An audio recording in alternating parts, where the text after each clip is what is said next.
Hey guys, welcome back to my YouTube channel. ನಾನಿವತ್ತು soft ಆದ ಚಪಾತಿ ಅದರ ಕಾಂಬಿನೇಷನ್ ಆಗಿ ಪನ್ನೀರ್ ಫ್ರೈನ ಮಾಡಿದ್ದೀನಿ. ನೈಟ್ ಡಿನ್ನರ್ಗೆ ಏನಾದರೂ ಸ್ಪೆಷಲ್ ಆಗಿ ತಿನ್ನಬೇಕು ಅಂದರೆ ಈ ಒಂದು ರೆಸಿಪಿನ ಟ್ರೈ ಮಾಡಿ.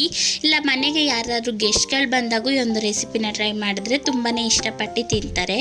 ಈ ಒಂದು ರೆಸಿಪಿ ಮಾಡೋದಕ್ಕಿಂತ ಮುಂಚೆ ಯಾರೆಲ್ಲ ನಮ್ಮ ಚಾನಲ್ ಹೊಸದಾಗಿ ನೋಡ್ತಿದ್ರು ಪ್ಲೀಸ್ ಸಬ್ಸ್ಕ್ರೈಬ್ ಮಾಡ್ಕೊಂಡು ಬೆಲ್ಲೈಕನ್ನ ಕ್ಲಿಕ್ ಮಾಡಿ. ಈಗ ಹೇಗೆ ಮಾಡೋದು ನೋಡೋಣ ಬನ್ನಿ. ಈಗ ಮೊದಲು ಪನ್ನೀರ್ ಫ್ರೈನ ಮಾಡೋಣ. ಒಂದು ಪ್ಯಾನ್ಗೆ 4 ಟೇಬಲ್ ಸ್ಪೂನ್ ಆಯಿಲನ್ನು ಹಾಕೊಳ್ಳಿ.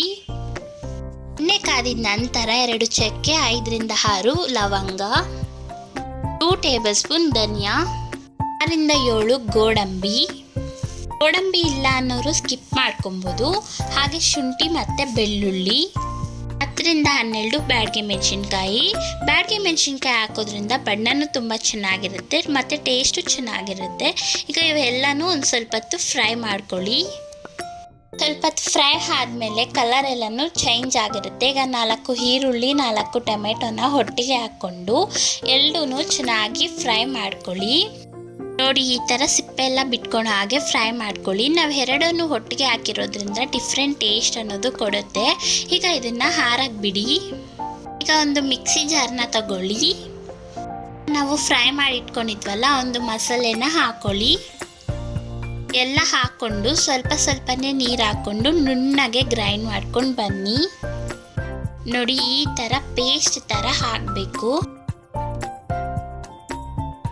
ಈಗ ಮತ್ತೊಂದು ಪ್ಯಾನ್ಗೆ 1 ಟೇಬಲ್ ಸ್ಪೂನ್ ತುಪ್ಪ, 4 ಟೇಬಲ್ ಸ್ಪೂನ್ ಆಯಿಲ್, ಎಣ್ಣೆ ತುಪ್ಪ ಕಾದಿದ ನಂತರ 3 ಪಲಾವ್ ಎಲೆ, 1 ಟೀ ಸ್ಪೂನ್ ಸೋಂಕಾಳು. ಈಗ ಇವೆರಡನ್ನು ಚೆನ್ನಾಗಿ ಫ್ರೈ ಮಾಡ್ಕೊಳ್ಳಿ.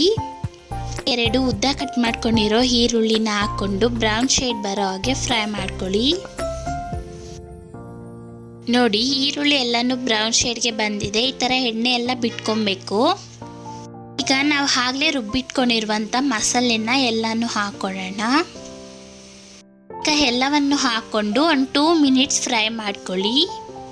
2 ಮಿನಿಟ್ಸ್ ಆದಮೇಲೆ ಆ ಒಂದು ಮಿಕ್ಸಿ ಜಾರ್ಗೆ ಎಷ್ಟು ಬೇಕೋ ಅಷ್ಟು ನೀರನ್ನು ಹಾಕ್ಕೊಂಡು ಮಿಕ್ಸ್ ಮಾಡಿಕೊಂಡು ಹಾಕ್ಕೊಳ್ಳಿ.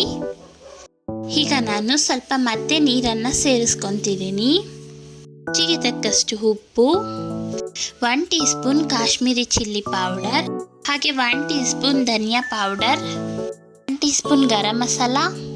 ಈಗ ಎಲ್ಲವನ್ನು ಮಿಕ್ಸ್ ಮಾಡ್ಕೊಂಡಿದ್ದಾದ್ಮೇಲೆ ಒಂದ್ಕಿತ ಮತ್ತೆ ಉಪ್ಪು ಖಾರನ ಚೆಕ್ ಮಾಡಿ ಹಾಗೆ ಸ್ವಲ್ಪ ಹೊತ್ತು ಕುದಿಯಾಕ್ ಬಿಡಿ.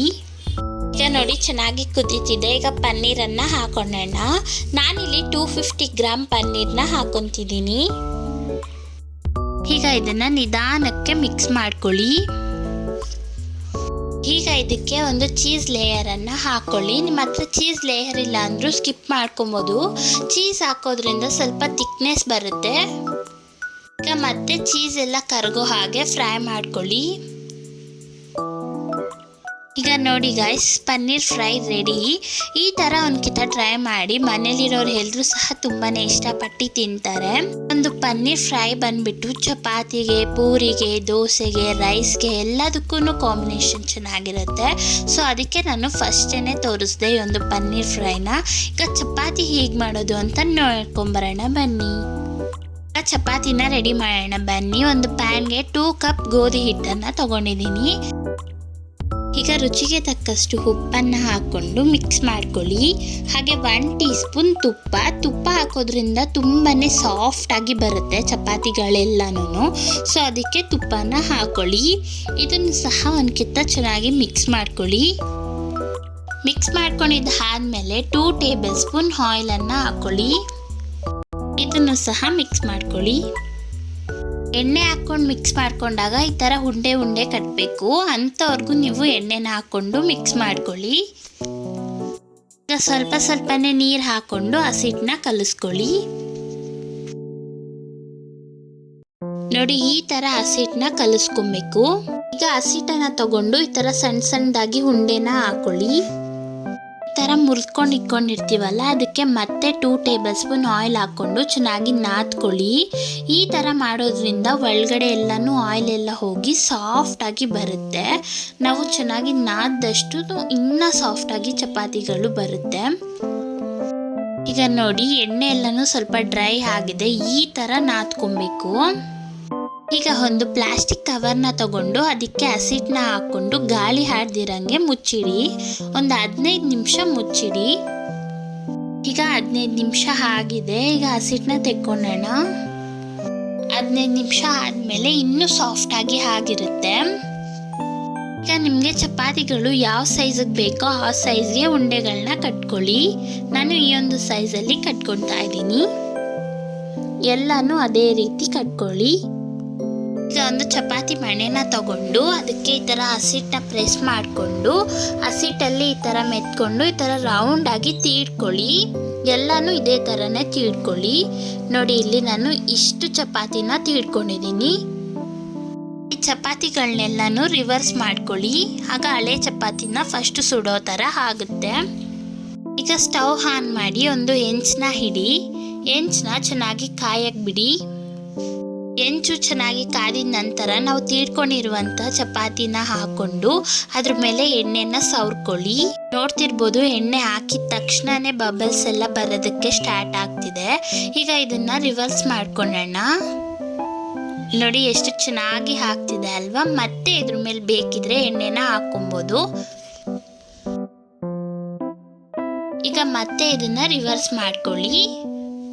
ನೋಡಿ ಎಷ್ಟು ಚೆನ್ನಾಗಿ ಹಾಕ್ತಿದೆ ಅಲ್ವಾ. ನಾನು ಮತ್ತೊಂದು ಚಪಾತಿನ ಹಾಕಿ ತೋರಿಸ್ತಿದ್ದೀನಿ. ನೋಡಿ, ಇದನ್ನು ಸಹ ಅಷ್ಟೇ ಚೆನ್ನಾಗಿ ಸಾಫ್ಟ್ ಆಗಿ ಹಾಕ್ತಿದೆ. ಅದೇ ರೀತಿ ಎಲ್ಲ ಚಪಾತಿನೂ ಸುಟ್ಕೊಳ್ಳಿ. ನೋಡಿ, ಪ್ರತಿಯೊಂದು ಚಪಾತಿನೂ ಸಹ ತುಂಬಾನೇ ಸಾಫ್ಟ್ ಆಗಿ ಬಂದಿದೆ. ನೋಡಿ, ಈ ತರ ಮುರಿದಿದ ತಕ್ಷಣ ಹಾಗೆ ಮುರಿದೋಗ್ತಿದೆ, ಅಷ್ಟು ಸಾಫ್ಟ್ ಆಗಿ ಬಂದಿದೆ.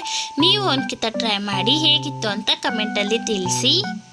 ಓಕೆ ಗಾಯ್ಸ್, ಇದಾಗಿತ್ತು ಇವತ್ತಿನ ರೆಸಿಪಿ. ಇದೇ ಥರ ಟೇಸ್ಟಿ ಆಗಿರೋಂಥ ರೆಸಿಪಿ ಬೇಕಿದ್ರೆ ನಮ್ಮ ಚಾನಲ್ನ ಪ್ಲೀಸ್ ಸಬ್ಸ್ಕ್ರೈಬ್ ಮಾಡ್ಕೊಳ್ಳಿ. ಹಾಗೆ ಒಂದು ವಿಡಿಯೋ ಇಷ್ಟ ಆಗಿದ್ರೆ ಲೈಕ್ ಮಾಡಿ. ಇನ್ನು ಟೇಸ್ಟಿ ರೆಸಿಪೀಸ್ ಬೇಕಿದ್ರೆ ಕಮೆಂಟಲ್ಲಿ ತಿಳಿಸಿ, ನಾನು ಖಂಡಿತವಾಗ್ಲೂ ಮಾಡ್ತೀನಿ. ಸಾಫ್ಟ್ ಆದ ಚಪಾತಿ, ಅದ್ರ ಕಾಂಬಿನೇಷನ್ ಆಗಿ ಪನ್ನೀರ್ ಫ್ರೈ ತುಂಬಾ ಚೆನ್ನಾಗಿರುತ್ತೆ. ನೀವು ಒಂದ್ಕಿತ ಟ್ರೈ ಮಾಡಿ. Thank you for watching guys. Bye.